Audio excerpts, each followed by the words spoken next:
వీక్షణం 158వ సాహితీ సమావేశానికి మీ అందరికీ స్వాగతం సుస్వాగతం అండి. ఈవేళ మనం ఒక విశిష్ట అతిథి గారిని పిలుచుకున్నాం ఇక్కడ. వారు డాక్టర్ ఆచార్య ఫణీంద్ర గారు. వారు ఏకవాక్యాల్లో కవిత్వం ఎలా రాయాలి అనేటువంటి ఒక ప్రత్యేకమైనటువంటి అంశం గురించి చెప్పబోతున్నారండి. అంటే మనం మినీ కవితా ప్రక్రియల్లో ఎన్నో చూసాం. ఆ, చిన్న చిన్న 4 వాక్యాల్లోనూ అలాగే చిన్న చిన్న పదాల్లోనూ ఎన్నో రాసేటివి ఎన్నో చూసాం. కానీ అంటే 4 అయితే తప్పకుండా ఉంటాయి, లేదా 3 ఉంటాయి అలా. కానీ దానిని అంటే ఒక్క వాక్యంలో ఎలా చెప్పాలి అనేటువంటి అంశాన్ని నాకైతే చాలా ఇంట్రెస్టింగ్ అనిపించిందండి. ఆయనే మొదలు పెట్టారట కూడా. ఆ, కాబట్టి మనందరికీ కూడా అది ఉపయోగపడుతుందని అనుకుంటాను. అంటే ఒక కవితని విస్తృతంగా చెప్పడం వేరు, ఆ, నియమితమైనటువంటి పదాల్లో చెప్పడం అనేటువంటిది వేరు, మనందరికీ తెలిసిన విషయమే. ఆ నియమితమైనటువంటి పదాల్లో ఆ చమ్మక్కులు కానీ లేదా ఆ చెప్పదలుచుకున్నటువంటి అంశం కానీ పాఠకుడికి ఎలా అందించాలి అనేటువంటిది కూడా ఆ, ఒక కత్తి మీద సాము లాంటిది, ఒక యుద్ధం లేదంటే ఒక గెలుపు, యుద్ధం చేసి గెలవడం లాంటిది నా ఉద్దేశంలో. అంత కష్టం అనమాట. సో మరి అటువంటి ప్రక్రియని ఆయన ఎలా ప్రారంభించారు, అసలు ఎందుకు ప్రారంభించారు, మరి ఈ కవిత్వం విజయవంతమైందా, ఎవరెవరు ఇంకా వారిని అనుసరిస్తూ వస్తున్నారు, ఎవరెవరు రాశారు, లేదా చరిత్రలో ఇటువంటి ఒక కవిత్వం కవిత్వం ఉన్నటువంటి దాఖలా ఏమైనా ఉందా, ఇవన్నీ అంశాలు ఇవాళ మనతో పంచుకోవడానికి ఫణీంద్ర గారు వచ్చారు. ముందుగా వారికి సభకి స్వాగతం అండి. నమస్కారం అండి ఫణీంద్ర గారు. అలాగే వారి అంశం అంటే ఏకవాక్య కవితలు, కవితలకు సంబంధించి మినీ కవిత ప్రక్రియ గురించిన ఆ ప్రసంగం అయిపోగానే మనము కొంచెం సేపు స్పందనలు తెలియచేసుకుంటాం ఎప్పటిలాగే. అలాగే కవి సమ్మేళనాన్ని నిర్వహించుకుంటామండి. కవి సమ్మేళనాన్ని నిర్వహించడానికి వీక్షణం భారతదేశ ప్రతినిధి గారైనటువంటి శ్రీ గుండ్లపల్లి రాజేంద్ర ప్రసాద్ గారిని కూడా సాదరంగా ఆహ్వానిస్తున్నాను. నమస్కారం అండి గుండ్లపల్లి రాజేంద్ర ప్రసాద్ గారు. అలాగే కవిమిత్రులందరికీ కూడా మరోసారి స్వాగతం. ముందుగా ఫణీంద్ర గారి పరిచయం నేను సంక్షిప్తంగా తెలియజేస్తానండి. వారు 12 ఏళ్ల వయసులోని ఒక కందపద్యాన్ని రచించారట. ఎంత ఆశ్చర్యకరమైనటువంటి విషయమో చూడండి. అలాగే ఆ, గొప్ప కవి ఆయన, సాహితీ విమర్శకులు, పరిశోధకులు. నిజామాబాద్లో జన్మించారు. అలాగే ప్రస్తుతము హైదరాబాద్లో ఉంటున్నారు. ఆ, వారి ఫణీంద్ర గారి ఆ, మాతామహులు, పితామహులు వీరిద్దరూ కూడా సంస్కృతాంధ్ర పండితులు, కవులు. ఆ, అలాగే బాల్యము, విద్యాభ్యాసం ఇవంతా కూడా ఆయనకి అటువంటి మంచి వాతావరణంలోని జరగడం వల్ల అనుకుంటాను. ఆమ్, అలా జన్మతః ఆయనకి సాహితీ ఆ, అవపోసన అనేటువంటిది అలా అబ్బిందనమాట. అయితే చాలా విచిత్రంగా ఏమిటంటే ఆయన ఎన్నుకున్నటువంటి ఆ, వృత్తి వేరు, ప్రవృత్తి వేరు, ఎన్నుకున్న వృత్తి వేరు. ఆ వృత్తి ఏమిటంటే ఆయన మెకానికల్ ఇంజనీరింగ్ చదివి ఆమ్, పిహెచ్డి చేసి డాక్టరేట్ సాధించి దాంట్లోనే ఆమ్, అద్భుతమైనటువంటి అంటే ఒక అణు ఇంధన శాస్త్రవేత్తగా ఆయన ఆయన ప్రసిద్ధి గడించారు. మొత్తం సర్వీస్ అంతా కూడా పూర్తి చేశారు. అయితే అణు ఇంధన శాస్త్రానికి, అణు ఇంధన శాస్త్రం లాంటి కవిత్వానికి అసలు ఎక్కడ లింక్ ఉందో నాకైతే అర్థం కాలేదండి. అంటే ఆయనలో ఆయన ఆ, ఆ కవిత్వం అనేటువంటిది అలా రగులుతూ వస్తూ వచ్చింది అనుకుంటారు. అందుకనే చిన్నతనం నుంచి కూడా కవిత్వాన్ని కూడా ఆ, పరిపోషణ చేసుకుంటూ సరి సమానంగా పరిపోషణ చేసుకుంటూ వచ్చారని అనుకుంటున్నాను, అలా భావిస్తున్నాను. ఆ, అంటే మనకి దేశం గర్వించదగినటువంటి అంటే శాస్త్రవేత్త అంటే చిన్న విషయం కాదు కదా. అంటే ఒక అంశంలో ఆమ్, కూలంకషంగా చదువుకోవాలి, పరిశోధన చేయడమే కాకుండా నలుగురికి ఆ మార్గంలో నడిపించాలి, దేశాన్ని ముందుకు తీసుకుని వెళ్ళాలి. అసలు అణుఇంధన శాస్త్రం లాంటిది ఎంత అవసరమో ఇవాళ మనందరికీ తెలుసు ఇప్పటి యుగంలో. మరి అటువంటి శాస్త్రవేత్తగా పేరు గడించి వారు ఒక పక్కన కవిత్వాన్ని కూడా తనతో తీసుకుని వెళ్తూ ఆ సాహిత్యాన్ని తీసుకొని వెళుతూ ఈ ఆమ్, పరిశోధనల్ని అంటే సాహిత్యంలో కూడా పరిశోధన చేస్తూ నిరంతర పరిశోధన చేస్తూ మంచి విమర్శకులు చేస్తూ విమర్శ చేస్తూ ఇదంతా ఎలా సాధ్యమైందో నాకైతే అర్థం అవ్వలేదు. కానీ ఒక అద్భుతమైన చెప్పుకోవాలి. అటువంటి ఒక అరుదైన వ్యక్తి మీరు ఫణీంద్ర గారు. మీకు మరొకసారి స్వాగతం అండి.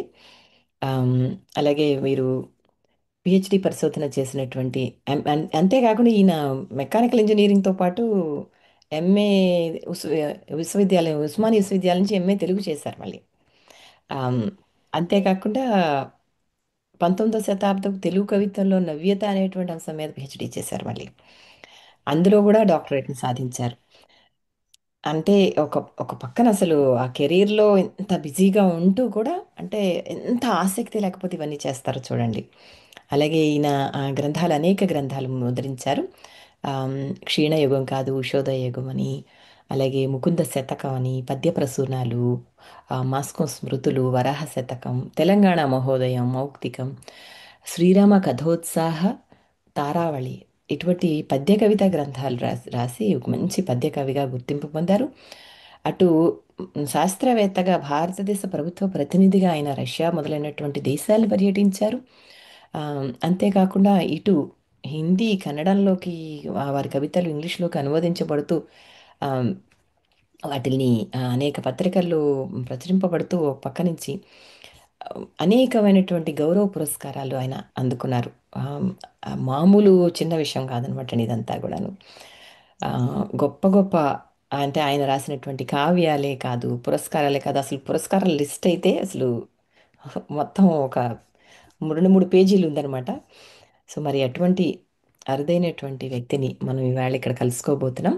మరి వారు ఏం చెప్తారో చూద్దామండి. ఇటీవలే వారికి అంటే హ్మ్, ఈ సారీ 2013 సంవత్సరంలో తెలుగు విశ్వవిద్యాలయం వారు కీర్తి పురస్కారం కూడా ప్రదానం చేశారు. హ్మ్, మరి వారిని మరొకసారి సాదరంగా ఆహ్వానిస్తూ మీ ప్రసంగాన్ని ప్రారంభించవలసిందిగా కోరుతున్నానండి. వేదిక మీదే. ధన్యవాదాలు. ధన్యవాదాలండి.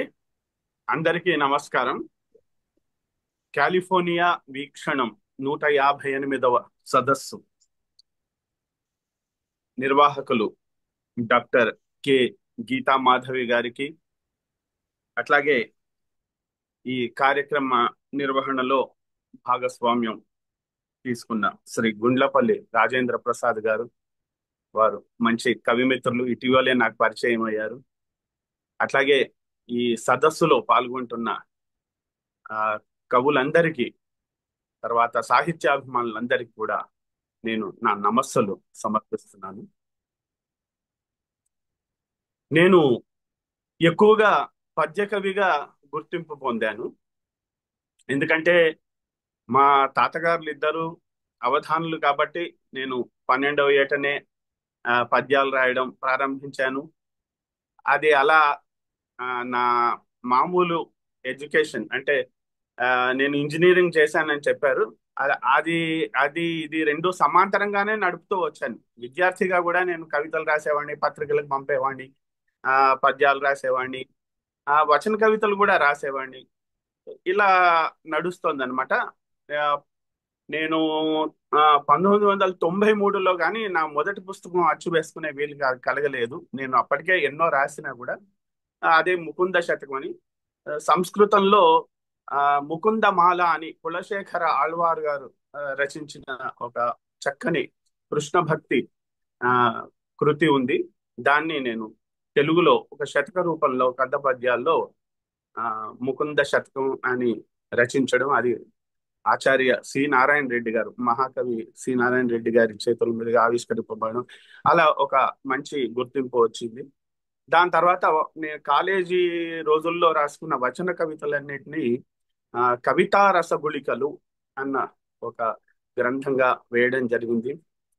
ఆ తర్వాత పద్య కవితలు కూడా అప్పటికే ఎన్నో రాసి ఉన్నాను కాబట్టి వాటిని పద్య ప్రసూనాలు అన్న ఒక గ్రంథంగా వేయడం జరిగింది. ఇట్లా రాస్తూ ఆ వచన కవిత్వంలో పద్య కవిత్వంలో సమానంగా కృషి చేస్తూ వచ్చాను. కానీ గుర్తింపు అందరూ పద్య కవిత్వానికి ఎక్కువగా ఇస్తూ రావడం అలా జరిగింది.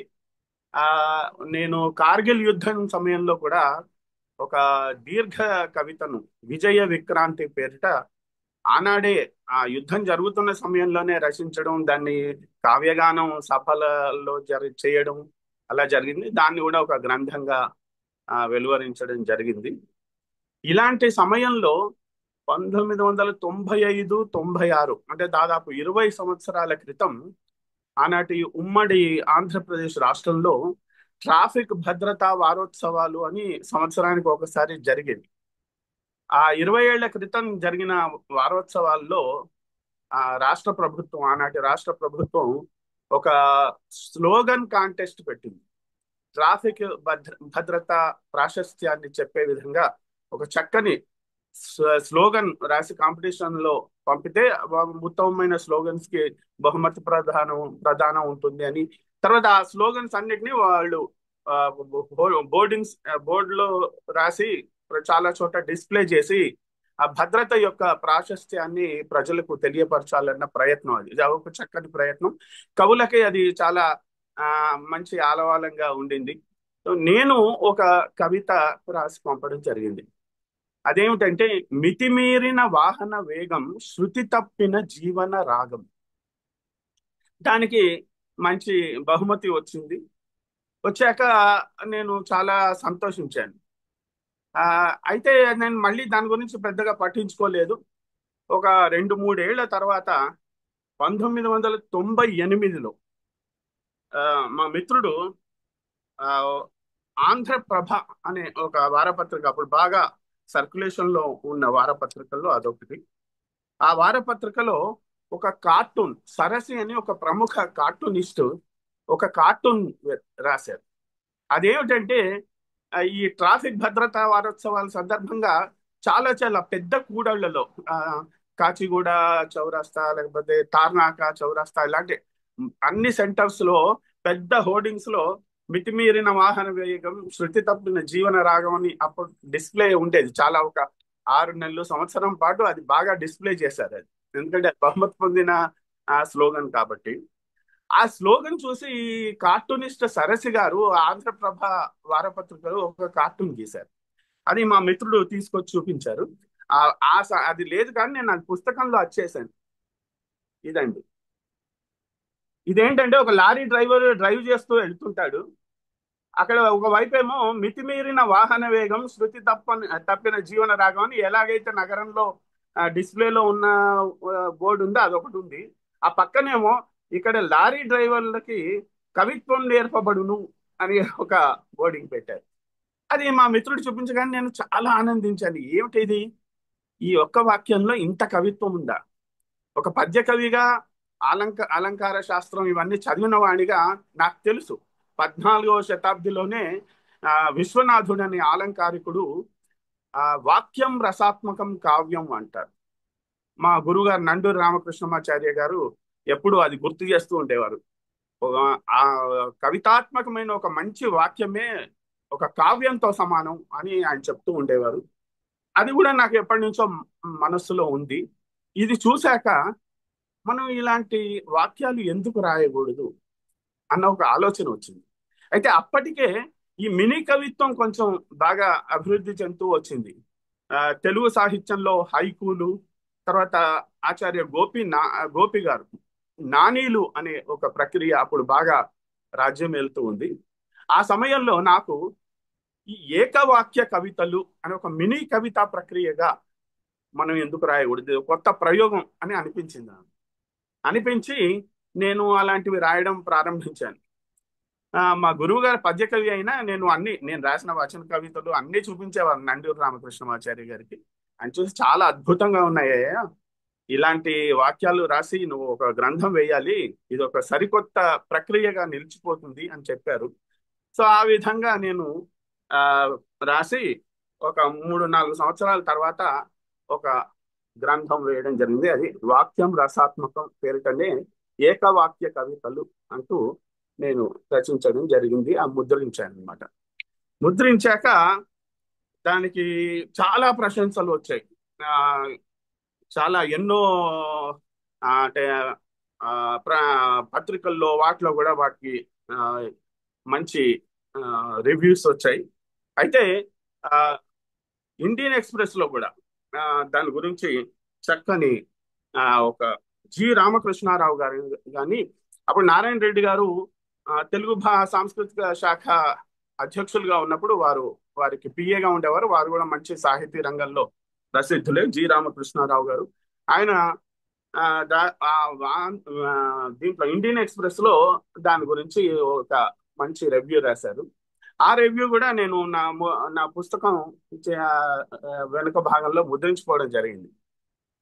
అది చూశాక నేను ప్రశంసించడానికి వెళ్ళాను. సార్, మీరు ఎంతో ప్రోత్సహించారు నాకు, చాలా చక్కని రివ్యూ, ఇంగ్లీష్ పత్రికలు కూడా రాయడం నాకు చాలా ఆనందంగా ఉందని అడగడానికి వెళ్తే, నాకు ఇవి ఇంగ్లీష్ లో ట్రాన్స్లేట్ చేయాలని ఉందయ్యా అన్నారు. సార్, మీరు మీరు చెయ్యండి, నేను నేను ముద్రించుకుంటానని. తర్వాత ఆయన వాటిని ట్రాన్స్లేట్ చేశాక ఆయన ఏమన్నారంటే, ఈ ఒకసారి ప్రొఫెసర్ ఐవి చలపతిరావు గారు, అప్పటికి మీకు అందరికీ తెలుసు, forum for higher education chairperson గా ఉండేవారు చంద్రబాబు నాయుడు గారి ప్రభుత్వంలో. అంతకు ముందు ఆయన ఆంధ్ర యూనివర్సిటీలో ఇంగ్లీష్ ప్రొఫెసర్ గా చేసి రిటైర్ అయ్యారు. సో ఆ మహానుభావుడికి ఇవి చూపిస్తే ఆయన కూడా కొన్ని మార్పులు చేర్పులు చేసి ఆ, కొన్ని ఆయన రామకృష్ణారావు గారు వదిలేసినవి కొన్ని ఆయన తన శైలిలో చక్కగా అనువదించి అవి కూడా జోడించి ఆ, అది సింగిల్ సెంటెన్స్ డిలైట్స్ పేరిట నాకు అందిస్తే నేను దాన్ని పుస్తకంగా వేయడం జరిగింది తర్వాత కాలంలో. అది ఇలా వచ్చిందనమాట.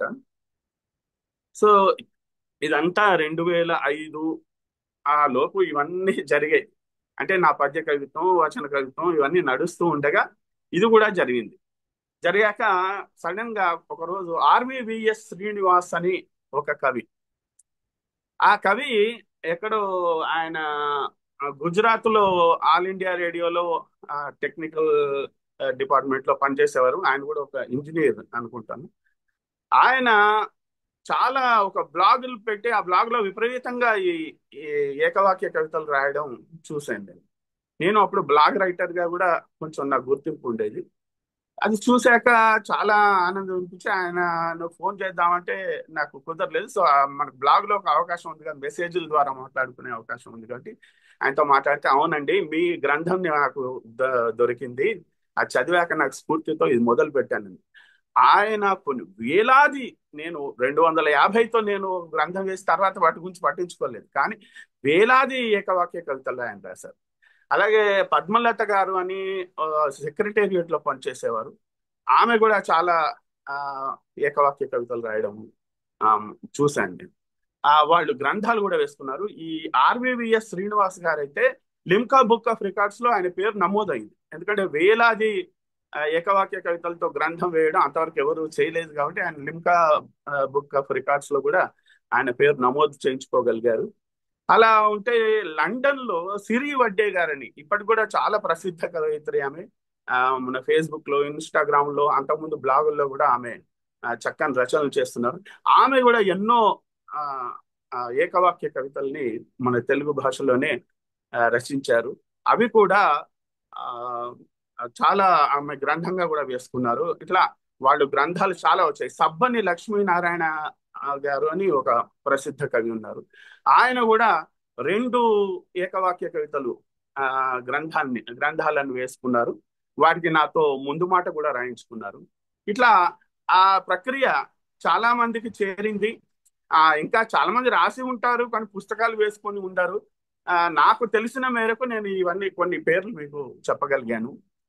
ఆ అయితే ఈ దీని గురించి ఏంటంటే, ఆ ఈ ప్రక్రియ నేను ప్రారంభించాక ఈ గ్రంథం వేసుకునేటప్పుడు అద్దేపల్లి రామ్మోహన్ రావు గారని చాలా సుప్రసిద్ధులైన కవి, వారితో ముందు మాట, ఎందుకంటే వచన కవిత్వంలో ఆ రోజుల్లో చాలా ప్రశస్తి పొందిన కవి, వారితో ముందు మాట రాయించుకోవడం జరిగింది.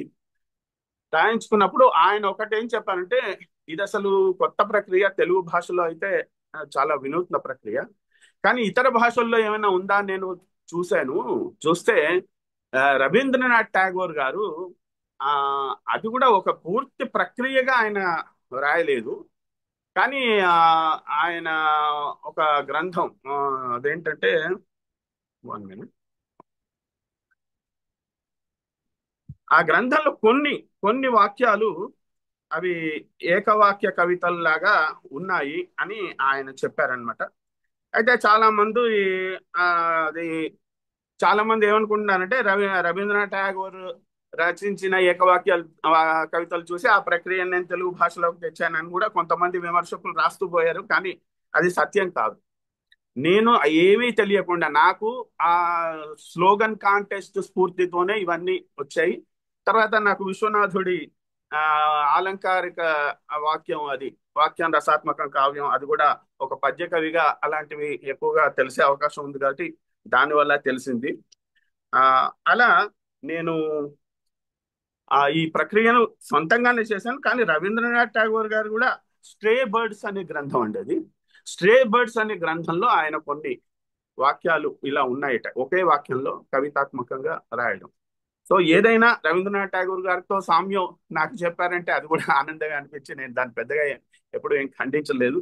సో అద్దేపల్లి రామ్మోహన్ రావు గారితో పాటు ఆకాశవాణిలో కార్యక్రమ నిర్వాహకులుగా ఉన్న ప్రసిద్ధ కవి సుధామ గారు కూడా ఈ గ్రంథానికి పీఠిక రాశారు. అప్పుడు ఆ రోజుల్లో తెలుగు విశ్వవిద్యాలయంలో ఆచార్యులుగా ఉన్న ఆచార్య సి మృణాలిని గారు. మృణాలిని గారు ఇప్పుడు ఆ సాహిత్య అకాడమీ, కేంద్ర సాహిత్య అకాడమీకి తెలుగు భాషా విభాగానికి వారు అధ్యక్షులుగా ఉన్నారు. వారు కూడా అప్పుడు చాలా చక్కని ముందు మాటని ఆ వారు ఈ గ్రంథానికి అందించారు. వాళ్ళలో కొంతమంది ఏం చెప్తారంటే మన ప్రాచీన కవిత్వంలో లేక వచన కవిత్వం కూడా ఎంతో పొడుగ్గా వచన కవితలు రాస్తారు, కానీ అందులో అక్కడక్కడ కొన్ని ఏకవాక్య కవితలుగా ఏరుకునే అవకాశం ఉంది. కానీ ఇలా డైరెక్ట్ గా ఏకవాక్య కవితలు అని రాయడం అన్నది చాలా వినూత్నమైన ప్రక్రియ అన్నారు. ఏదైనా ఆ నానీలు, ఆ హైక్యులు స్థానంలో నా ఏకవాక్య కవితలకు కూడా ఒక గుర్తింపు వచ్చింది. ఆ తర్వాత తర్వాత ఎంతమంది రాశారు ఏమిటి అది ఇక నేను కూడా పెద్దగా పట్టించుకోలేదు. ఎందుకంటే పద్య కవిత్వంలో ఇక ఎక్కువగా కాన్సన్ట్రేట్ చేస్తూ వచ్చాను. ఎందుకంటే ఆ మా గురువు గారు అధ్యక్షులుగా ఉన్న ఆంధ్ర పద్య కవితా సదస్సు, ఆ రోజుల్లో ఉమ్మడి రాష్ట్రంలో 23 జిల్లాల్లో వాటికి సంస్థలు ఉండేవి. ఆ వాటిలో కూడా నేను చాలా విశిష్టమైన సేవలు అందించాను. ఎందుకంటే ఆ పద్యాన్ని చందో బందోబస్తులను చట్పట్మని తెంపేస్తామంటూ శ్రీశ్రీ గారు, ఆ ఛందస్సు నడ్డి విరుస్తామంటూ కుందుర్తి వారు ఇలాంటి వాళ్ళు చాలా మంది చేశారు. కాబట్టి మన పద్యాన్ని కూడా నిలబెట్టాలన్న ఒక దృక్పథంతో ఆ పద్యాలు నేను పద్య కవిత్వం గురించి చాలా కృషి చేస్తూ వచ్చాను. అనేక సంస్థల ద్వారా కూడా కృషి చేస్తూ వచ్చాను. ఆ ఈ లోపే అవధానాలు కూడా చాలా ప్రసిద్ధి చెందాయి. మాడుగుల నాగఫణి శర్మ గారు కూడా మా గురువు గారి శిష్యులే. వారితో మంచి ఆత్మీయత అనుబంధం ఉండడం వల్ల, తర్వాత గరికపాటి నరసింహారావు గారు, మేడసాని మోహన్ గారు ఇలాంటి వారు అందరితో నాకు పరిచయాలు ఉన్నాయి. వాళ్ళ అవధానాల్లో నేను పురుషకుడిగా పాల్గొని ఇలా ఇలా బిజీ అయిపోయాను. తర్వాత నేను పట్టించుకోలేదు. కానీ ఇప్పటికీ చాలా మంది ఏకవాక్య కవితలు రాస్తున్నారు. మరి గ్రంథాలు ఎంతమంది వేసుకుంటున్నారో ఏమిటో నేను తెలియదు, కానీ ఇది ఒక ప్రక్రియగా మాత్రం గుర్తింపబడింది. దీని తర్వాత ఇంకా చాలా వచ్చాయి, రెక్కలు, తర్వాత ఇంకా చాలా వచ్చాయి, సప్తపదులు అని ఇటీవల సుధామ గారు ఒక రకమైన ప్రక్రియ. అంటే వాళ్ళంతా ఇలా ఏకవాక్య కవిత అని పెట్టుకోకుండా వాళ్ళు వేరు నియమాలతో వేరు రకాల ఆ ఏకవాక్య వేరు రకాల మినీ కవితలు నేను చేశాను. నాది ఒక ప్రత్యేకమైన మినీ కవితా ప్రక్రియ. ఏమిటంటే ఏకవాక్య కవిత, ఒకటే వాక్యం. మరి దీనికి నియమాలు ఇంత పొడుగు ఉండాలి, ఇంత అది ఏమీ లేదండి. ఒకే వాక్యం, ఒక్క వాక్యం కవితాత్మకంగా హృదయానికి హత్తుకునేలా రాసే ప్రయత్నం. అదే అంటే అది ఎంతవరకు అంత హృదయానికి హత్తుకుందా అంటే అది ఇక మన మన కెపాసిటీ, అంటే కవిగా మన ప్రతిభను బట్టి ఉంటుంది. నేను సాధ్యమైనంత వరకు మంచి ఆ ఏకవాక్య కవితలు ఒక 252 ఎన్నుకొని నేను గ్రంథం వేయడం జరిగింది. ఆ ఇందులో ఇంకొకటి ఏంటంటే అస్సలు ఎటువంటి నియమాలు లేవు. నిజమైన ఇప్పుడు చాలా మంది ఇప్పుడు హైకులకి నానీలకు కూడా కొన్ని నియమాలు ఉన్నాయి. ఆ ఇంకా తర్వాత సప్తపదికి కూడా కొన్ని నియమాలు ఉన్నాయి. ఇప్పుడు అష్టపదులు అని కూడా వస్తున్నాయి. రెక్కలకు కూడా నియమాలు ఉన్నాయి. రెండు వాక్యాలు తర్వాత ఎత్తుబడి 2 వాక్యాలు వేరే, ఇట్లా అన్ని. అంటే అవన్నీ పాదాల లెక్కలు, ఇవన్నీ వాక్యాల లెక్కలు, తర్వాత అక్షరాల సంఖ్య, ఇలాంటి ఎన్నో నియమాలు ఉన్నాయి. నా మనసుకి ఏమనిపిస్తుంది, నేను పద్య కవిగా ఉన్నప్పుడు అసలు పద్యం చందో బందోబస్తులు తెంపేస్తామన్న వచన కవులు మళ్ళీ ఈ నియమాలు పెట్టుకోవడం ఏమిటండి? అలా కాదు కదా, అసలు నియమాలు ఏముండొద్దు. వచన కవిత్వం అంటే ఎటువంటి నియమాలు లేకుండా కవితాత్మకమైన వచనాలు రాయడం, అంతే కదండి. నేను ఏకవాక్య కవితలు రాస్తున్నాను, అది మామూలు వచన కవులు పెద్ద కవితల్లో కూడా రాస్తారు. నేను కూడా కొన్ని చాలా రాశాను వచన కవితలు. అలా ఆ ఆలోచనతో అసలు నేను అదే అంటాను, నిజమైన ముక్త ఛంద ప్రక్రియ, ముక్తక ప్రక్రియ ఏకవాక్య కవితలు. ఆ పద్ధతిని పాటిస్తూ దీన్ని రాయొచ్చు. దీంట్లో మళ్ళీ ఒకటి ఏంటంటే, మనకి ఇంగ్లీష్ లో బాగా చెప్తే అర్థమవుతుంది. ఎందుకంటే మనకి ఈ మధ్య తెలుగు వ్యాకరణ కన్నా ఇంగ్లీష్ వ్యాకరణమే. ఎందుకంటే నేను కూడా మెకానికల్ ఇంజనీరింగ్ అంతా మనం ఇంగ్లీష్ మీడియంలోనే చదివాం కాబట్టి, simple sentence, compound sentence, complex sentence, ఇట్లా మూడు ఉంటాయి. అది తెలుగులో మనం ఏమైనా వచ్చంటే ఆ, సరళ వాక్యం, ఆ, సంశ్లిష్ట వాక్యం, సంయుక్త వాక్యం, ఇలా అనవచ్చు.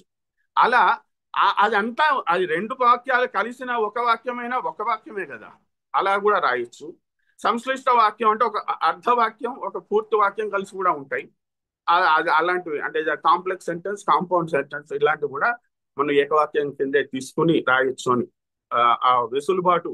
ఎందుకంటే సెంటెన్స్ అన్నాము కదా, కాంప్లెక్స్ అయినా కూడా సెంటెన్సే కాబట్టి ఏకవాక్యగానే అది కన్సిడర్ చేయొచ్చు అని ఒక, అంటే చాలా మంది ప్రశ్నిస్తారు, నన్ను ప్రశ్నించినప్పుడు నేను వాళ్ళకి చెప్తూ ఉంటాను. చాలా మంది అడిగి ఇప్పటికీ నన్ను వాడి సందేహాలు దీని గురించి తీర్చుకుంటూ ఉంటారు.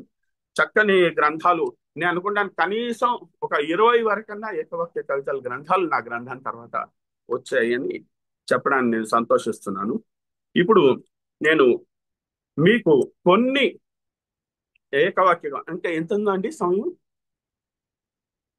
సమయం పర్వాలేదండి, మరొక 30 minutes ఉంది. 30 నిమిషాలు మీరు తీసుకోవచ్చు. అంటే మీరు మొత్తం 30 నిమిషాలు అన్నారు కదా. సరే అయితే నేను ఆ, పర్వాలేదు, అంటే మీరు మీరు మీ వెసులుబాటును బట్టి ఎప్పుడైనా ముగించవచ్చు, కానీ ఆ, మనకి ఇంకా 30 minutes వరకు అంటే సమయం కవి ఉంది. సమ్మేళనం అవన్నీ కూడా ఉన్నాయి కదా, అందుకని అవునవును, పర్వాలేదు, అవును. నేను నేను రాసిన ఆ, ఏకవాక్య కవితలు ఇప్పుడు ఈ గ్రంథంలోంచి కొన్ని వినిపిస్తాను. అక్షరాలు సంగమించి అర్థాన్ని ప్రసవిస్తాయి. అక్షరాలు సంగమించి అర్థాన్ని ప్రసవిస్తాయి, అది ఏకవాక్య కవిత. అట్లాగే అక్షరాల ఇటుకలు ఐదారు చాలు భావ సౌధం నిర్మించండి. అక్షరాల ఇటుకలు ఐదారు చాలు భావ సౌధం నిర్మించేందుకు. నలుగురి సాక్షిగా మూడు ముళ్లతో రెండు జీవితాలను ఒక్కటి చేస్తుంది పెళ్లి. నలుగురి సాక్షిగా మూడు ముళ్లతో రెండు జీవితాలను ఒక్కటి చేస్తుంది పెళ్లి. హృదయం విశాలమే, భావాలే సంకుచితం. అంటే సామాజికంగా మనకు కనిపించిన ఏదైనా మంచి కవితాత్మకంగా ఒక్క వాక్యంగా చెప్పే ప్రయత్నం అన్నమాట. రాళ్లలో ఏముంది, రాపిడిలో నిప్పుంది. మామూలుగా రాళ్లలో నిప్పు రాదు, ఆ రాపిడి జయిస్తేనే వస్తుంది. అదండి, రాళ్లలో ఏముంది, రాపిడిలో నిప్పుంది. అంటే దీనికి ఆ ధ్వని అర్థం వేరే ఉంటుంది. ఇప్పుడు మనం ఒక మనిషి వ్యక్తిత్వం ద్వారానో లేక మనిషి ద్వారానో మనకు ఆ కవిత్వం కానీ ఏదైనా అద్భుతంగా రాదు. వాళ్ళు కృషి చేసి ఒక రాపిడి ఉండాలి, వాళ్ళ శ్రమ ఏంటి, ఆ కవిత అభ్యాసం అనేటువంటి ఒక శ్రమ పడితేనే మంచి కవిత్వం వస్తుందనే ఒక ధ్వని కూడా ఇందులో ఉంది. రాళ్లలో ఏముంది, రాపిడిలో నిప్పు ఉంది. ఇలా ఈ ఏకవాక్య కవితలకి చాలా ధ్వన్యర్థకంగా కూడా మంచి మంచి అర్థాలు చెప్పుకోవచ్చు, వ్యాఖ్యానాలు రాసుకోవచ్చు. అట్లాంటి మంచి వాక్యాలు రాసే ప్రయత్నం చేస్తే అవి చాలా తప్పకుండా నిల్చుంటాయి. ఇప్పటికీ నా గ్రంథాన్ని చాలా మంది అడిగి తీసుకుంటూ ఉంటారు, ఆ అలా రాసే ప్రయత్నాలు చేస్తుంటారు. నేను 1000 కాపీలు రాశాను, అవి దాదాపు ఒక వేశాను. 1000 కాపీలు 5-6 సంవత్సరాల క్రితమే లేక ఒక 10 సంవత్సరాల క్రితమే కాపీలు అయిపోయాయి. అయితే లక్కీగా ఏమైందంటే నా దగ్గర ఒక 5-6 అయితే ఇప్పుడు ఉంచుకుంటాను, అవి ఉన్నాయి. ఈ లక్కీగా ఏమైందంటే నేను సుందరయ్య విజ్ఞాన కేంద్రం ఆ, వాళ్ళకి నేను నా గ్రంథం ఆ గ్రంథాలయంలో కూడా ఉండే మంచిదని 2-3 ప్రతులు పెడితే వాళ్ళు నాకు తెలియకుండానే ఆ ఐ థింక్ 2000 సంవత్సరాలు ఆ ఆ ఫస్ట్ మొదటి దశాబ్ది కాలంలోనే వాళ్ళు దాన్ని ఆన్లైన్ లో అప్లోడ్ చేశారు. ఒకరోజు అనుకోకుండా నేను ఆన్లైన్ లో ఏదో చెక్ చేస్తున్నాను. అప్పుడు నాకు సడన్ గా ఏకవాక్య కవితలు అని కనిపించింది. చూస్తే నాకు ఆ పీడిఎఫ్ దొరికింది ఆన్లైన్ లో. ఆ పీడిఎఫ్ డౌన్లోడ్ చేసుకొని ఇప్పుడు ఎవరైనా అడిగితే గ్రంథం ఇవ్వలేను కాబట్టి నా ఆ పీడిఎఫ్ లింక్ నేను అడిగిన వాళ్ళందరికీ వాట్సాప్ ద్వారా, ఈమెయిల్ ద్వారా పంపిస్తూ ఉన్నాను. మీలో కూడా ఎవరికైనా ఆసక్తి ఉంటే నేను ఆ గ్రంథాన్ని పంపగలను. ఆ ఇంకొకటి ఏం జరిగిందంటే ఆ ఇవి కూడా ఇది సింగిల్ సెంటెన్స్ డిలేట్స్ కూడా ఆ ఇది కూడా నేను అప్పుడు 1000 కాపీలు వేశాను కానీ అవి కూడా అన్ని అయిపోయాయి. చాలా మంది తీసుకున్నారు. నేను అన్య భాషీయులకి ముఖ్యంగా నేను ఇండస్ట్రియల్ సైంటిఫిక్ ఇన్స్టిట్యూషన్ లో ఉండడం వల్ల మా బాసులు వాళ్ళంతా కూడా "ఆప్ అచ్చా పోయిట్ హే కతే హమ్ నహీ పढ़ सकते आपके" అనేవాళ్ళు. ఎందుకు సార్ అంటే నేను ఇంగ్లీష్ లో కూడా ట్రాన్స్లేట్ చేసిన ఒక పుస్తకం ఉంది అని ఇచ్చేవాడిని. అది చదివి చాలా ఇంప్రెస్ అయ్యారు. అరే హమారే హిందీ మే భీ ఐసా లిఖే తో అచ్చా హై అని కూడా చాలా మంది నాతో అన్నారు. ఎంతమంది రాశారు ఏమిటో నాకు తెలియదు కానీ అట్లా అది కూడా బాగా ప్రాచుర్యం పొందింది. అలాగే ఇంకా చెప్పాలంటే అగుపించేది కళ్ళకు, అనుభూతి గుండెకు. అగుపించేది కళ్ళకు, అనుభూతి గుండెకు. కుందింది మనసైతే బుగ్గ నువ్వెందుకే కందడం. కుందింది మనసైతే బుగ్గ నువ్వెందుకే కందడం. ఇది అంటే స్త్రీలు బాధపడుతున్నప్పుడు దాన్ని మంచి రమణీయంగా కవితాత్మకంగా చెప్పే ప్రయత్నం. అలాగే కొందరు యువకులు చాలా ఇదిగా మాట్లాడుతుంటారు, ర్యాష్ గా. అది చూసినప్పుడు నేను చెప్పిన ఈ ఏకవాక్య కవిత ఇది. చిరుత ప్రాయం గాండ్రింపులు మామూలే. అక్కడ చిరుత అంటే ఆ, ధ్వని, ఒకటి ఆ చిరుత అన్న జంతువు, ఇంకోటి చిరుత అంటే చిన్న అని అర్థం కూడా ఉంది. అట్లా నానార్థాలను కూడా ఉపయోగిస్తూ ఆ, చిరుత ప్రాయం గాండ్రింపులు మామూలే. హృదయం కదిలింది కళ్ళ నుండి నీళ్లు బొటబొట. హృదయం కదిలింది కళ్ళ నుండి నీళ్లు బొటబొట.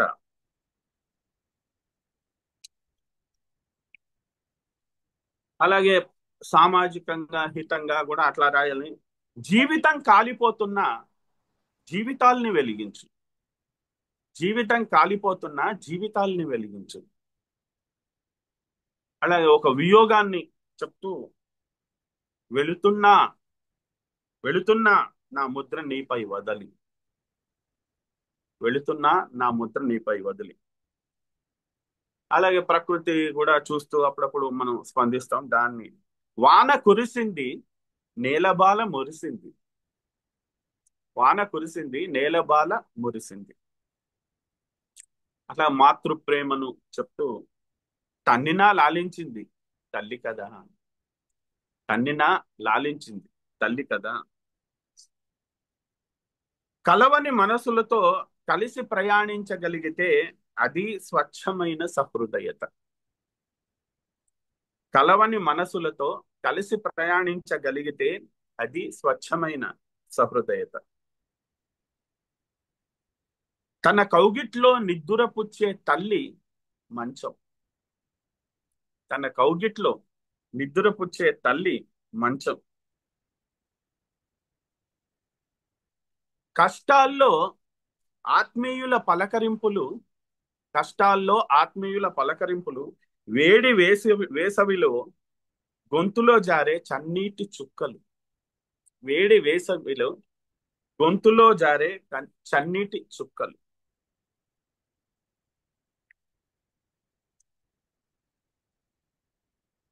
పాపం పిచ్చి పంతులు పాఠం వినేదేవుడు. పాపం పిచ్చి పంతులు పాఠం వినేదేవుడు. ఆ చాలా చోట్ల ఈ మధ్య చూస్తున్న విద్యార్థులు కొంచెం పక్కదారి పట్టినట్టుగా అల్లరి చేయడం. ఆ ఆ మన ఆచార్యులు మాత్రం ఎంతో శ్రద్ధతో పిల్లలకి ఏదో నేర్పాలని వాళ్ళ ప్రయత్నం వాళ్ళు చేస్తూ ఉంటారు. సో అది చూశాక అలాగే ఒక విశాలమైన దీంతో ఆ బ్రాడ్ వ్యూ అంటాం మనం. ఆ దృక్పథంతో జీవితాన్ని వర్ణించాలంటే జీవితం బ్లాక్ అండ్ వైట్ చిత్రం. జీవితం బ్లాక్ అండ్ వైట్ చిత్రం. గమ్యంపై ఆసక్తి ఉంటే ప్రయాణం దూరం కాదు. గమ్యంపై ఆసక్తి ఉంటే ప్రయాణం దూరం కాదు. అలాగే కొన్ని మనం ఇతర భాషలు, చైనా భాషలో ఒక సూక్తి విన్నాను నేను, దాంతో వచ్చిన ఏకవాక్య కవిత ఇది. వేల మైళ్ళ ప్రయాణమైన వేసేది ముందు ఒక అడుగే. వేల మైళ్ళ ప్రయాణమైన వేసేది ముందు ఒక అడుగే. తర్వాత మనం జనరల్ గా ఈ మధ్య కాలంలో చెప్పుకుంటున్న, అంటే ఈ మధ్య అంటే ఇది నేను 20 ఏళ్ల క్రితం 25 ఏళ్ల క్రితం రాసిందే. ఒక బుల్లి పెట్టే వల్ల ఇల్లిల్లు కల్లోలమే. ఒక బుల్లి పెట్టే వల్ల ఇల్లిల్లు కల్లోలమే. ఆ మధ్య కాలంలో చూసామండి. ఈ ఛానల్ పెట్టు అంటే ఇంట్లో ఒకటే ఉండేది అప్పట్లో టీవీ. ఈ ఛానల్ పెట్టమని ఒకళ్ళు, ఆ ఛానల్ పెట్టమని వాళ్ళు గొడవలు పడుతుండేవారు. అప్పుడు రాసింది ఇది. ఒక బుల్లి పెట్టే వల్ల ఇల్లిల్లు కల్లోలమే. కాలగర్భ చరిత్రను కాలగర్భ చరిత్రను సమాధిగా మోస్తుంది భూమి. కాలగర్భ చరిత్రను సమాధిగా మోస్తుంది భూమి. మనం గాంధీ సమాధి దగ్గరికి వెళ్తాం, ఇంకా ఏదో మహానుభావుల సమాధుల దగ్గర వెళ్తే ఓ పుష్పగుచ్చం వస్తాం. అది ఏమిటంటే అది కాలగర్భ చరిత్రను సమాధిగా ఈ భూమి మోస్తున్నట్టే కదా. సో అది అలా చెప్పడం జరిగింది. కాస్త చిలిపిగా, చిలిపి మనసు కోతి. చిలిపి మనసు కోతి. అసలు ప్రేమ అంటే నేను ప్రేమించాను, నాకు ఇది కావాలి అది కావాలి, నేను అని ఆశించే రోజులు వచ్చిన ఈ రోజుల్లో నేను ఆ, ప్రేమకు నిర్వచనంగా ఒక, అంటే ఆత్మాశ్రయ రీతిలో, అంటే తాను చెప్పుకుంటున్నట్టుగానే రాసనుకోండి. ప్రేమించాను, త్యాగం నా భాష. ప్రేమించాను, త్యాగం నా భాష.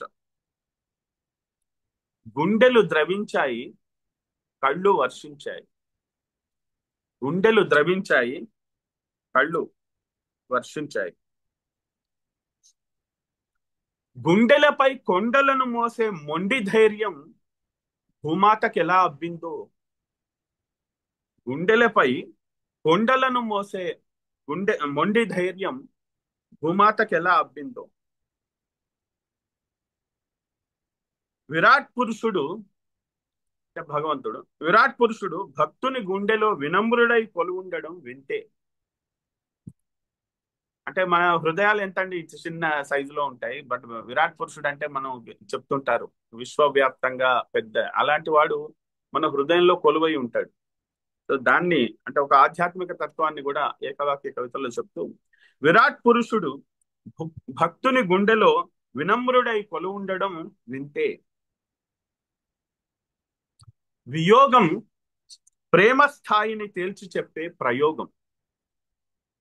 వియోగం ప్రేమ స్థాయిని తేల్చి చెప్పే ప్రయోగం. ఇది బాలచందర్ గారు ఒక మూవీ ఉండేది, విశాఖపట్నంలో తీసింది అది, సరిత, కమల్ హాసన్. ఆ చిత్రం చూశాక, ఆ ఆ చూడడం పూర్తయ్యాక నాకు తట్టిన ఒక ఏకవాక్య కవిత. వియోగం ప్రేమ స్థాయిని తేల్చి చెప్పే ప్రయోగం. కళ్ళ కిటికీల గుండా మనసు తొంగి చూస్తుంది. మన కళ్ళతో చూస్తున్నాం అనుకుంటాం, కాదు, మన మనసు చూస్తూ ఉంటుంది. కళ్ళ కిటికీల గుండా మనసు తొంగి చూస్తుంది. అట్లాగే ఒక రైలు ప్రయాణంలో తట్టిన ఏకవాక్య కవిత. వందలాది లబ్డబులకు చుక్చుక్కు అంటూ శృతి కలుపుతోంది రైలు. అది లబ్డబులకు చుక్చుక్కు అంటూ శృతి కలుపుతోంది రైలు. అలాగే మంచి పెయింటింగ్స్ చూసినప్పుడు ఒకసారి కలిగిన అనుభూతితో రాసిన ఏకవాక్య కవిత. ఆ కుడ్య చిత్రం, వాల్ పెయింటింగ్, ఆ కుడ్య చిత్రం ఒక మౌన కవిత. ఆ కుడ్య చిత్రం ఒక మౌన కవిత.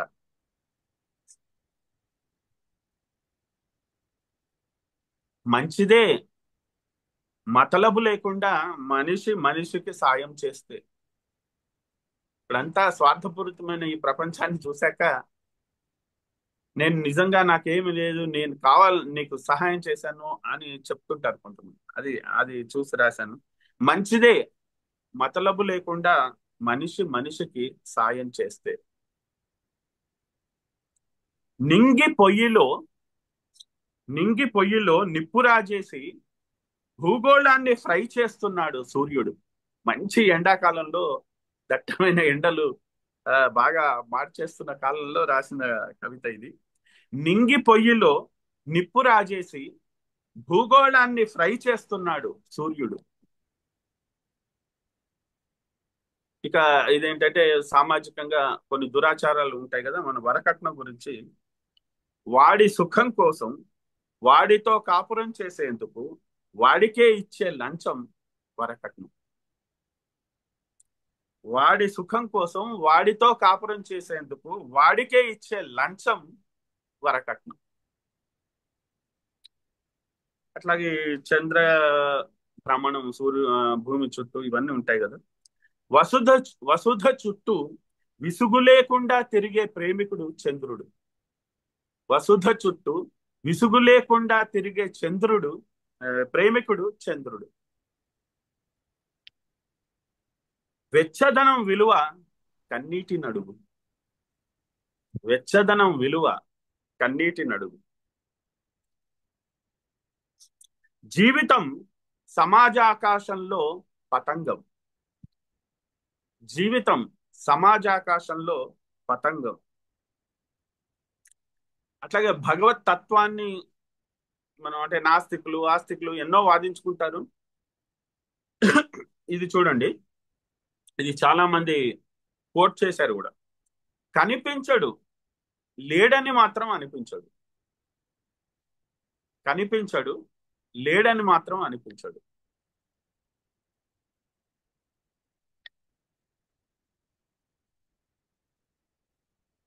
చాలా మంది చాలా బాధపడిపోతూ ఉంటారు.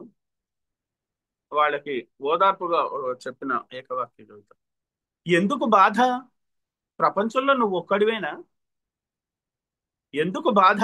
ప్రపంచంలో నువ్వు ఒక్కడివేనా? ఆమె చిరునవ్వు విసిరింది, నా ఎద పువ్వు విరిసింది. ఇది కాంపౌండ్ సెంటెన్స్ అని చెప్పాను కదా, ఇలా అలాంటిది. అంటే మొదటి సెంటెన్స్ కి రెండో సెంటెన్స్ కి ఒక అనుబంధం, దానికి ఒక సంబంధం ఉంటుంది. అది ఏకవాక్య కవిత కిందే తీసుకోవాలి మనం, ఎందుకంటే ఇది సంయుక్త వాక్యం. ఆమె చిరునవ్వు విసిరింది, నా ఎద పువ్వు విరిసింది. హృదయం సున్నితం ఇట్టే గాయం. హృదయం సున్నితం ఇట్టే గాయం. సూర్యుని చుట్టూ భూభ్రమణం, భూమి చుట్టూ చంద్రభ్రమణం. ఒక అనంత త్రికోణ ప్రణయ కావ్యం. మనం ట్రయాంగిల్ లవ్ స్టోరీస్ చాలా సినిమాలు చూస్తుంటాం. ఇది అలాంటిదే అనిపిస్తుంది నాకు. అంటే ఎన్నో ఏళ్ల నుంచి జరుగుతున్న అనంత త్రికోణ ప్రణయ కావ్యం. సూర్యుని చుట్టూ భూభ్రమణం, భూమి చుట్టూ చంద్రభ్రమణం. ఒక అనంత త్రికోణ ప్రణయ కావ్యం. చిత్రకారుని కుంచెకు చిక్కని కవిత, చిక్కని కవిత. చిత్రకారుని కుంచెకు చిక్కని కవిత, చిక్కని కవిత. దీన్ని అంటే ఒకే పదబంధాన్ని మళ్ళీ రిపీట్ చేయడం మనకు తెలుగు సాహిత్యంలో దానికి ఒక అలంకారం అంటారు. అది ఇప్పుడు గోదావరి గట్టు ఉంది, గట్టు మీద చెట్టు, గట్టు తర్వాత మళ్ళీ గట్టు రావడం, అట్లా సమయానికి గుర్తు రావట్లేదు. అదొక అలంకారం. అలాంటిది చిత్రకారుని కుంచెకు చిక్కని కవిత, చిక్కని కవిత. ఇందులో చిక్కని, మొదటి చిక్కనికేమో దొరకని, అందని అని అర్థం. రెండో చిక్కని ఏమో చాలా కాన్సన్ట్రేటెడ్ అని అర్థం ఉంది.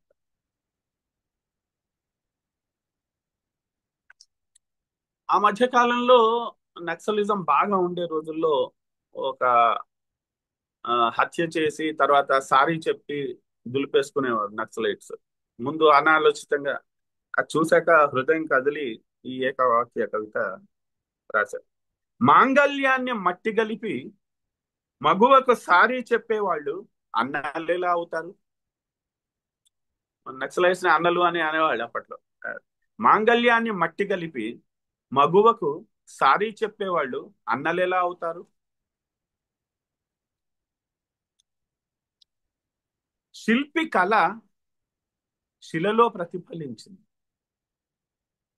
అంటే తను ఏది ఊహిస్తాడో ఆ డ్రీమ్ ని శిల్ప రూపంలో చెప్తాడు ఆయన. అది అద్భుతంగా వస్తే అలాంటివి చూసినప్పుడు కలిగిన స్పందనతో రాసింది. శిల్పి కళ శిలలో ప్రతిఫలించింది. పాత్ర నలుపైన పాలు తెలిపే. పాత్ర నలుపైన పాలు తెలిపే. మనం సాధారణంగా బాహ్య రూపాన్ని చూసి ఏదో ఊహించి ఏదో రాస్తాం. ఇది కేవలం అంతవరకే అర్థం కాదు. దీని ధ్వని ఏంటంటే బాహ్య రూపం చూసేసి ఏదో ఎస్టిమేట్ చేసుకుంటారు. అది తప్పు. అంతర్గతంగా వాడు ఎలాంటి వాడు ఏమిటి అన్ని తెలుసుకోండి. అలాంటి ఉద్దేశంతో రాసింది ఇది. పాత్ర నలుపైన పాలు తెలిపే. ఓడిపోయావా గెలుపు రహస్యం తెలిసినట్టే. ఓడిపోయావా గెలుపు రహస్యం తెలిపినట్టే. ఇది ఒక రకంగా వ్యక్తిత్వ వికాసానికి సంబంధించిన ఏకవాక్య కవిత. అట్లాంటిది ఇంకోటి, కష్టపడు సుఖం నీదవుతుంది. కష్టపడు సుఖం నీదవుతుంది. అట్లాంటిది మరొకటి, జీవితాన్ని చిలుకు అనుభవం వెన్న. జీవితాన్ని చిలుకు అనుభవం వెన్న. కన్నీటి రుచి చిన్ననాడే తెలిసిన వాణ్ణి. కన్నీటి రుచి చిన్ననాడే తెలిసిన వాణ్ణి. పరుల కోసం చిగుర్చు జీవితం ఫలవంతం. అట్లాగే వైరాగ్యం వేదాంతం అనుకోండి, అలాంటిది ఒకటి. మట్టి మనిషి అవుతుంది, మనిషి మట్టి అవుతాడు. మట్టి మనిషి అవుతుంది, మనిషి మట్టి అవుతాడు. ముసలి వాళ్ళని చూసినప్పుడు వాళ్ళకు ఎంతో మేధా సంపత్తి ఉంటుంది, కానీ వాళ్ళు సరిగా నడవలేని స్థితిలో ఉంటారు. అట్లాంటి వాళ్ళని చూసినప్పుడు రాసింది ఇది. పండిన తల బరువుకు నడుము వంగిందా తాత. పండిన తల బరువుకు నడుము వంగిందా తాత. అలాగే జీవితాన్ని వ్యాఖ్యానం ఒక తాత్వికంగా చేస్తూ ఒక ఏకవాక్య కవిత. పడుకున్నవాడు లేచి తిరిగి మళ్ళీ పడుకోవడమేగా జీవితం. ఇది కూడా చాలా మంది ఓ, తమ అంటే ఇట్లాంటి మినీ కవితల్ని ఆ, ఉద్దేశిస్తూ రాసిన వ్యాసాల్లో కోట్ చేశారు. పడుకున్నవాడు లేచి తిరిగి మళ్ళీ పడుకోవడమేగా జీవితం. తర్వాత ఆడదాన్ని సబల అని అబల అని ఇవన్నీ మాట్లాడుతుంటారు. ఇది మగవాళ్ళపై ఒక సెటైర్. బాల్యంలో తల్లిపై, యవ్వనంలో భార్యపై, వృద్ధాప్యంలో కోడలిపై ఆధారపడే మగాడు ఆడదాన్ని అబల అంటాడేమిటి? బాల్యంలో తల్లిపై, యవ్వనంలో భార్యపై, వృద్ధాప్యంలో కోడలిపై ఆధారపడే మగాడు ఆడదాన్ని అబల అంటాడేమిటి? తర్వాత ఈ ఈ మధ్య కాలంలో తల్లిదండ్రులు పట్టించుకొని పిల్లల్ని చూస్తూ ఉంటారు. ఏడ్చే పిల్లలు ఎదిగి ఏడిపిస్తారు. ఏడ్చే పిల్లలు ఎదిగి ఏడిపిస్తారు. తర్వాత అంటే జీవితం పట్ల ఒక అవగాహన లేకుండా ఏదో గాలికి తిరిగి ఆ, అట్లా వాళ్ళని చూసి కళ్ళు తెరిచే నాటికే జీవితం సగం గడిచిపోయింది. కళ్ళు తెరిచే నాటికే జీవితం సగం గడిచిపోయింది. భూమాత గురించి, కాలిబాట గురించి, అంటే మన వే. తొక్కినా తోవ చూపించే తల్లి కాలిబాట. తొక్కినా తోవ చూపించే తల్లి కాలిబాట. లోకానికి సూర్యుడు పెట్టే భిక్ష. లోకానికి సూర్యుడు పెట్టే భిక్ష ఉదయం. ప్రతి ఉదయం మనం లేవగానే మనకు ఆ ఉదయం ఒక భిక్ష లాంటిది సూర్యుడు మనకు అందిస్తుంటాడు. లోకానికి సూర్యుడు పెట్టే భిక్ష ఉదయం.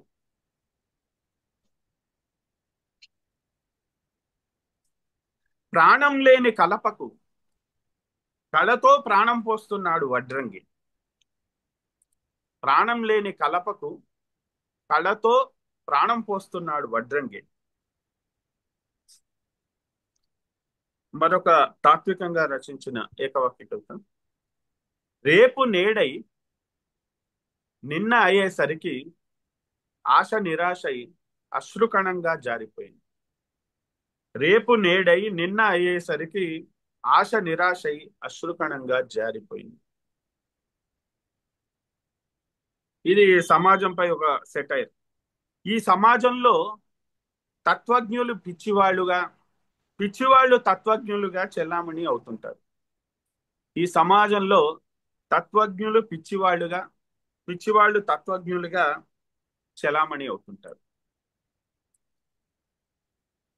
ఇది ఒక మరొక గమ్మత్తైన ఏకవాక్య కవిత. కాకికేం తెలుసు విగ్రహం వీర శివాజీదని రెట్ట వేసింది. కాకికేం తెలుసు విగ్రహం వీర శివాజీదని రెట్ట వేసింది. ఇది నేను ఆ, హైదరాబాద్ లో మహాత్మా గాంధీ బస్ స్టాండ్ ఎదురుగా వీర శివాజీ విగ్రహం మీద నిజంగా కాకి రెట్ట వేయడం చూశాను నేను. అప్పుడు రాసింది. ఆ మనం గౌరవిస్తాం కానీ కాకి అని తెలుసు అని అంటే ఇది ఇక్కడ ధ్వని ఏంటంటే గొప్పవాళ్ళ గొప్పతనం అందరం గుర్తించాలని లేదు, అజ్ఞానులు కొందరు గుర్తించకుండా పిచ్చిగా బిహేవ్ చేస్తుంటారనే ధ్వనిని ఈ ప్రకారంగా చెప్పడం జరిగింది. కాకికేం తెలుసు విగ్రహం వీర శివాజీదని రెట్ట వేసింది. హెవీ లోడెడ్ బస్సు వెళ్తుంటుంది. మనం చూసాం ఈ మధ్య ఉచిత బస్సు, అంటే ఈ స్త్రీలకు ఉచితంగా ఆంధ్రప్రదేశ్ లో కానీ తెలంగాణలో కానీ ప్రవేశపెట్టినప్పటి నుంచి మేము చూస్తున్నాం హైదరాబాద్. కానీ ఇది ఎప్పుడో 20 ఏళ్ల క్రితం నేను రాసింది. పురిటి నొప్పులు పడుతున్న పూర్ణ గర్భిణిలా నడుస్తోంది బస్సు.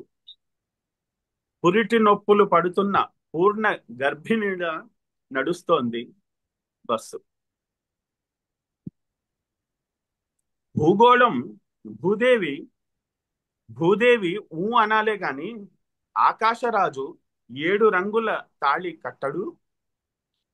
భూదేవి ఊ అనాలే గాని ఆకాశరాజు 7 రంగుల తాళి కట్టడు. ఇంద్రధనుస్సుని ఒక తాళిగా మనం ఉపమానంగా చెప్తూ రాసిన ఏకవాక్య కవిత.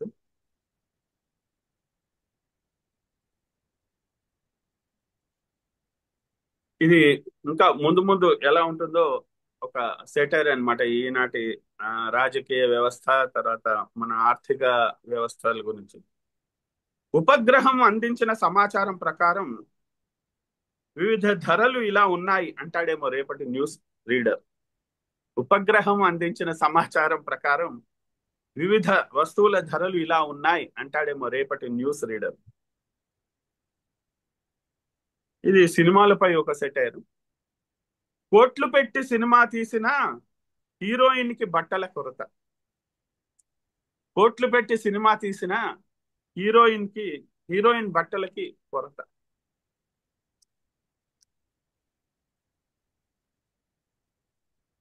సూర్యుడిచ్చిన కాంతి పత్రంపై సూర్యుడిచ్చిన కాంతి పత్రంపై మనిషి చేసే సంతకం జీవితం.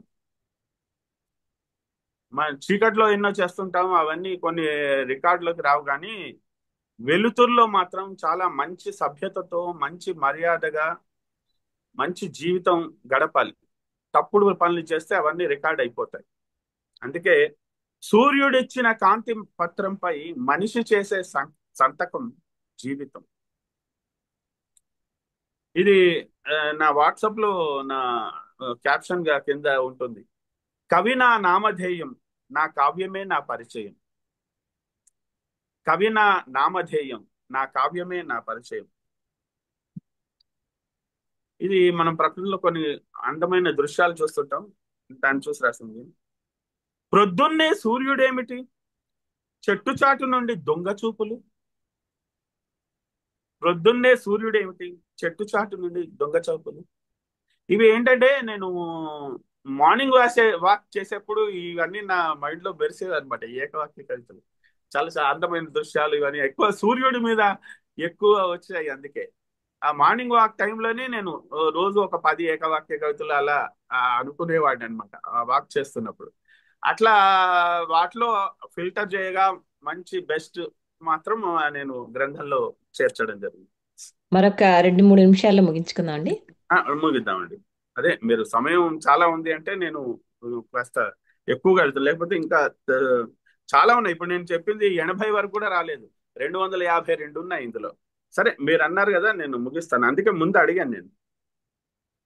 అమాయకత్వం కాకపోతే అశాశ్వత జీవితాలు వెళ్ళబుచ్చడానికి శాశ్వత భవనాలు కట్టుకోవడం ఏమిటి? అమాయకత్వం కాకపోతే అశాశ్వత జీవితాలు వెళ్ళబుచ్చడానికి శాశ్వత భవనాలు కట్టుకోవడం ఏమిటి?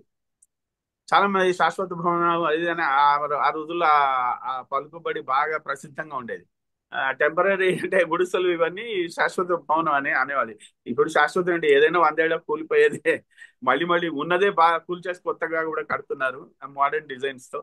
అది కానీ అప్పట్లో ఎక్కువ మంది శాశ్వత గవర్నమెంట్ అనేది ఎక్కువగా నేను శాశ్వత భవనాలు కట్టిస్తాం పేదలకి అది అని అనేవాడు. అప్పుడు నేను రాసింది ఇది. అమాయకత్వం కాకపోతే అశాశ్వత భవనాలు, అశాశ్వత జీవితాలు వెళ్ళబుచ్చడానికి శాశ్వత భవనాలు కట్టడం ఏమిటి? విచిత్రం ఏమిటంటే అన్ని దారులు వల్లకాటికే చేరుతాయి. విచిత్రం ఏమిటంటే అన్ని దారులు వల్లకాటికే చేరుతాయి. ఇవన్నీ కొంచెం ఆ అంటే వైరాగ్యం అనుకోండి, తాత్వికత అనుకోండి, అలా రాసినవి. జీవితాంతం దేని గురించి పరిగెత్తావో జీవితాంతంలో అది నీది కాదు. ఎక్కువ డబ్బు గురించి జీవితం అంతా కష్టపడుతుంటారు. అది మనం మన శేషప్ప కవి అంటారు, వెంట పెట్టుకొని పోము అని ఓ పద్యం ఆయనది, సీస పద్యం చాలా ప్రసిద్ధం. సో జీవితాంతం దేని గురించి పరిగెత్తావో జీవితాంతంలో అది నీది కాదు. అలాగే కాలం, టైం గురించి, వెన్ను చూపని వీరుడు కాలం. వెన్ను చూపని వీరుడు కాలం. కాలం కత్తికి రెండు పార్శ్వాలు, గతం, భవిష్యత్తు. కాలం కత్తికి రెండు పార్శ్వాలు. వాడి కత్తికి రెండు వైపులా పదును అంటారు కదా. సో కాలం కత్తికి రెండు పార్శ్వాలు, గతం, భవిష్యత్తు. మన తెలుగు భాష మీద ఒక సెటైర్. సగానికి పైగా సంస్కృతం మాట్లాడుతూ అదే చక్కని తెలుగు అనుకుంటారు వెర్రి వాళ్ళు. సగానికి పైగా సంస్కృతం మాట్లాడుతూ అదే చక్కని తెలుగు అనుకుంటారు వెర్రి వాళ్ళు. ఇప్పుడు సినిమాల్లో వలువలు తగ్గాయి, విలువలు తగ్గాయి. ఇప్పుడు సినిమాల్లో వలువలు తగ్గాయి, విలువలు తగ్గాయి. అలాగే కొంచెం ఈ వామపక్ష భావజాలం వాళ్ళు కొందరిని చూశాక నాకు కొంచెం అసంతృప్తి కలిగి రాసింది ఇది. ఫ్యూడలిజం పై పోరాటం ప్రసంగకర్త కారు పంపితే గాని సభకు కదలి రానన్నాడు.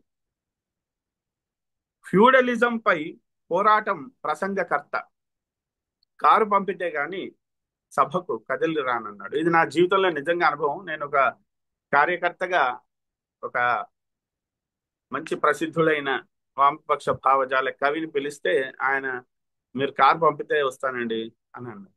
ఇలాంటివి జరుగుతుంటాయి.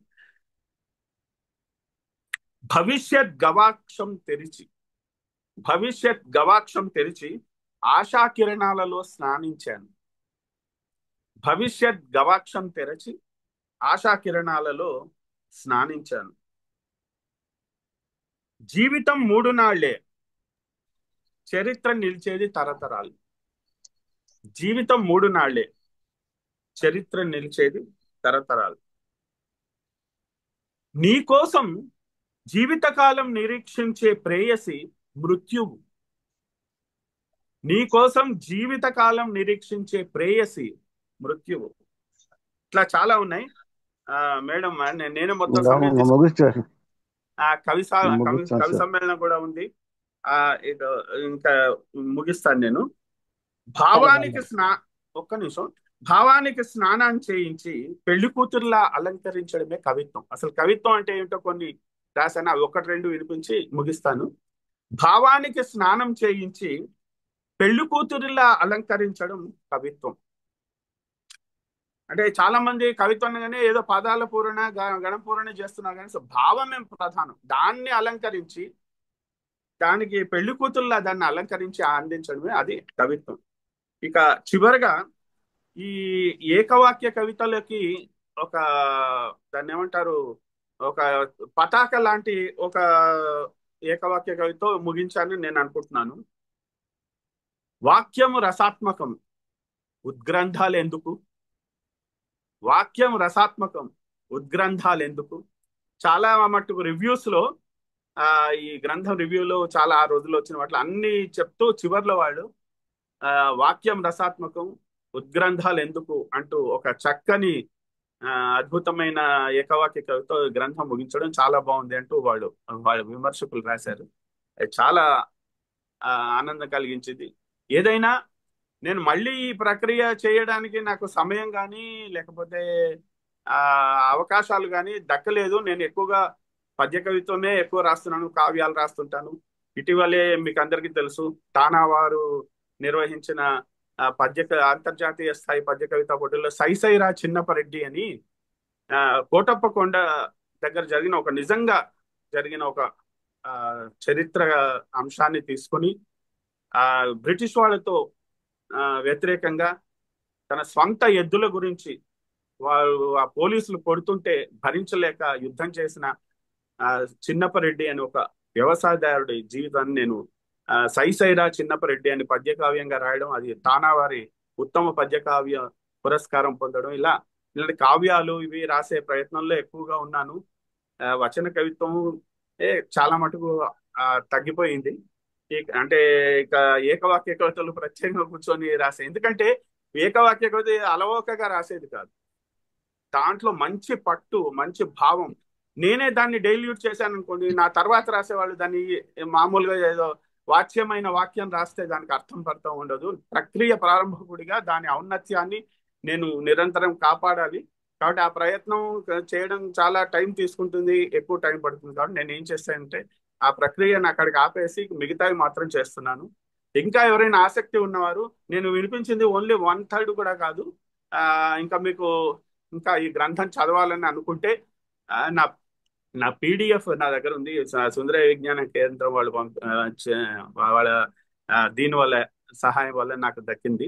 దాన్ని మీకు అందరికి వాట్సాప్ ద్వారా నేను పంపగలను. కావలసిన వారు అడగవలసిందే కోరుతున్నాను. నాకు ఈ అవకాశం ఇచ్చిన ఆ గీతా మాధవి గారికి, ఆమె నాకు ఇటీవలే పరిచయం అయింది. అది గుండ్లపల్లి రాజేంద్ర ప్రసాద్ గారి వల్ల అయింది.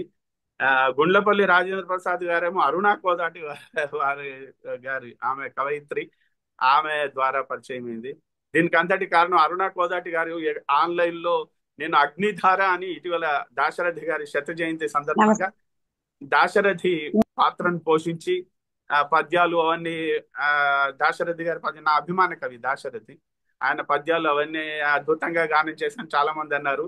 ఆ పాత్రను చాలా చక్కగా పోషించాలని ఆమె ఇంప్రెస్ అయ్యి ఆమె నాకు ఫోన్ చేసి పరిచయం చేసుకుని తర్వాత ఒక జూమ్ మీటింగ్ ముఖ్య అతిథిగా పిలిచారు.